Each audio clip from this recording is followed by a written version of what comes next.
নদিয়া পথে চলার পথে কেহ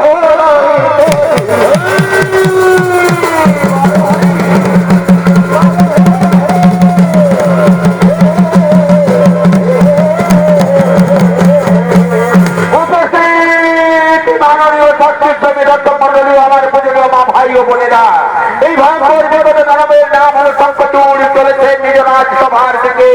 আর এই শঙ্করচূড়ের ভূমিকায় আপনাদের আলোক নির্বাচিত মহান মঞ্চে যিনি জন্য পরিবেশন করে দেখাবেন সে হলো আমার আপনার সকলের অতি সুপরিচিত বর্তমানে পুরুলিয়া জেলার উদীয়মান তরুণ শিল্পী 17 বছরের কিশোর বালক আকাশ সিং সরকার।